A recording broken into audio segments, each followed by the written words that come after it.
Welcome to Video 6 for the project to amend the city's zoning ordinance. This presentation will explain the proposed traditional neighborhood zone.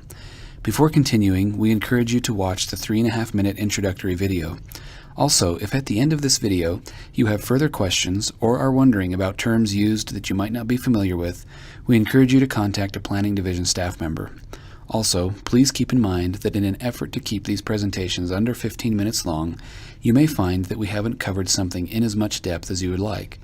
We encourage you to pause the presentation on slides that interest you and review the information on the screen, as it will typically be more in depth than what we cover in the audio portion. We gave a brief introduction to this zone in the presentation on medium and high density residential zones. In this video, we'll cover the purpose and standards in more depth.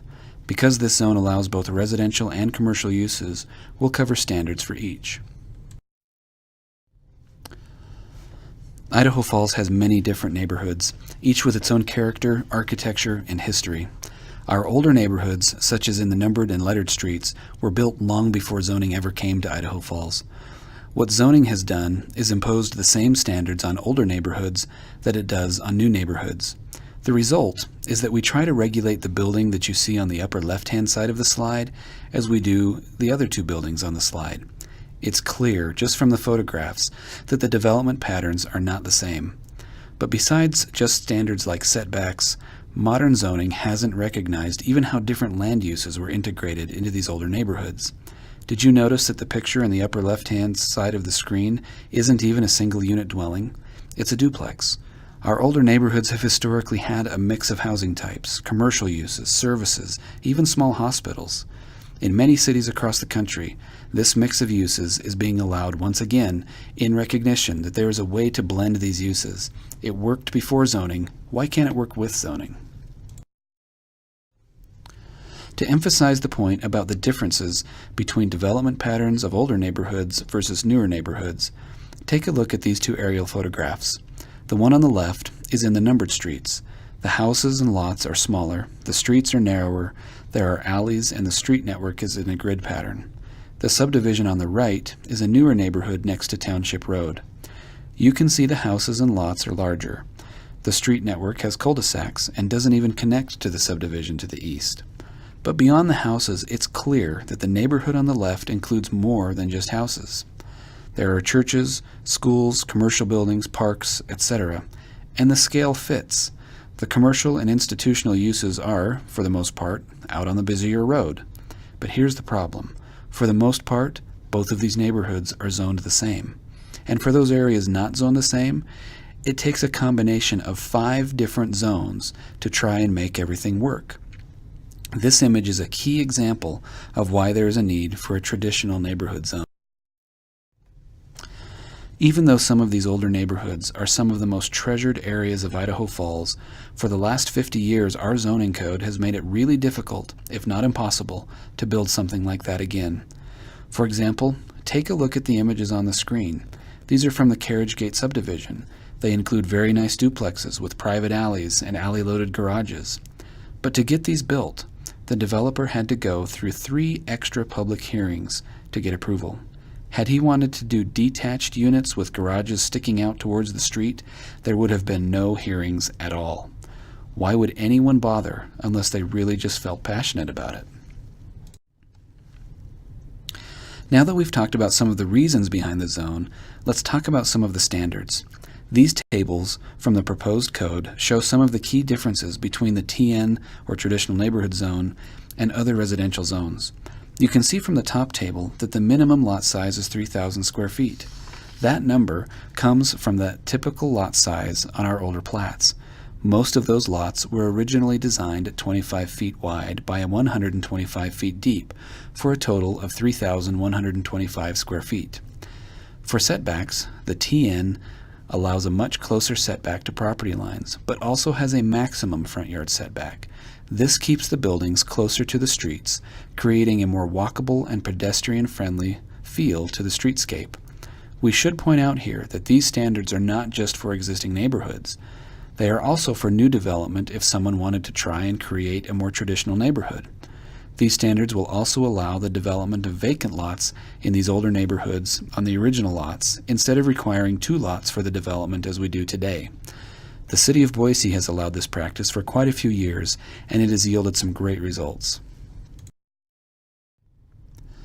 As I mentioned, the City of Boise has had a lot of success allowing development on old original platted lots in some of its older neighborhoods.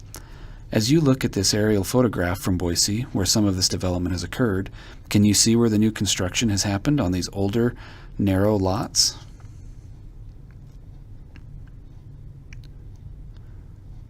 As you can see from the highlighted areas, allowing development on the old 25-foot wide lots can generate new construction in older parts of town. This photograph is an image of some of the houses that have been developed in those older parts of town on the 25-foot wide lots. But under today's code in the City of Idaho Falls, this kind of development would be prohibited. In fact, it would be prohibited in all zones.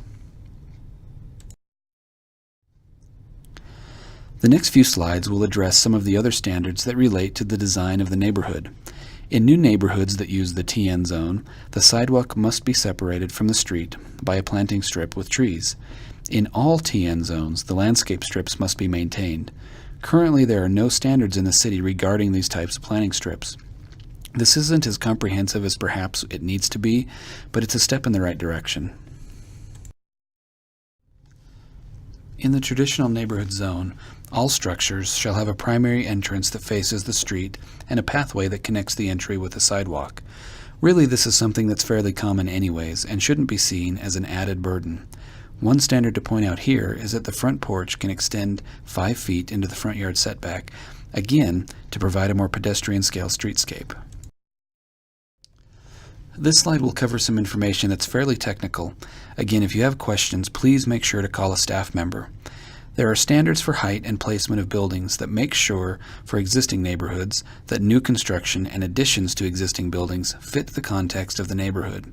For example, additions to buildings cannot exceed the tallest height or the greatest width of other residences on both sides of the street within the same block.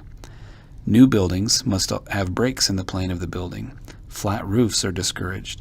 Additions to buildings need to use materials similar to the materials on the existing building. These standards are geared towards protecting the existing character of neighborhoods and creating pedestrian-friendly environments. The image that you see on this slide is taken from a development in Utah called Daybreak. Daybreak was developed following many of the same principles found in the traditional neighborhood zone. This image specifically points out some of the standards related to driveways and garages. Older traditional neighborhoods were built before the automobile was as common as it is today.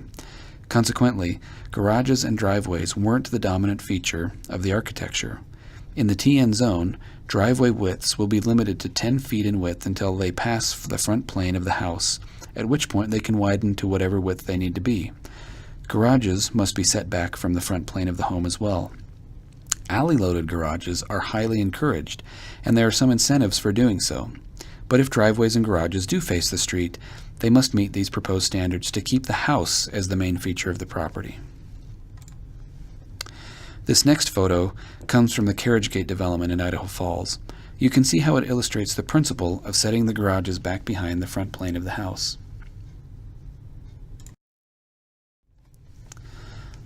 I mentioned earlier that the traditional neighborhoods commonly had a mix of uses. The TN zone will allow a mix of uses, including single-unit dwellings, multi-unit dwellings, and some commercial and service uses on a limited scale. We've listed some of the main standards here on the slide. On the right-hand side of the slide, we've also listed the uses that would be allowed. Some of the restrictions include where commercial will be allowed. We've specifically listed the main roads near where these neighborhoods exist and identified them as the only areas where the commercial can be built. We have allowed for the possibility of commercial uses in other areas, but through a conditional use permit and additional standards. To prevent demolition of homes for commercial uses not located next to these main roads, we've proposed a requirement that commercial uses can only be located in existing structures. You might be asking why First Street or Northgate Mile, or even some of the other major roadways, aren't listed. The reason is that we don't think the TN zone will end up along these streets. because it is too restrictive in terms of the size and uses allowed. They are also limited to a maximum building footprint of 5,000 square feet and a maximum of 2 stories in height, except when located at an intersection of 2 arterials. We've also introduced some basic design standards for commercial uses. These are listed above the graphic on this slide. They include maximum setbacks, minimum amounts of patio and public space and windows, limited operating hours, location of parking, and others. The height transition standard that you see on the top of that list relates to the graphic on the bottom of the slide. If a building is located within 20 feet of a property with a residential use, its maximum height is 12 feet. At 20 feet from the property line, the building can increase to 25 feet in height.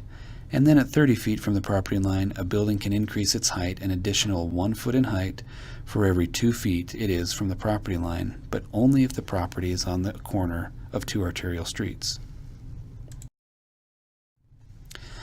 We know this has been a tremendous amount of information to cover in a short presentation. We expect that you will have comments and questions, and we welcome your feedback. This is a very new concept for Idaho Falls.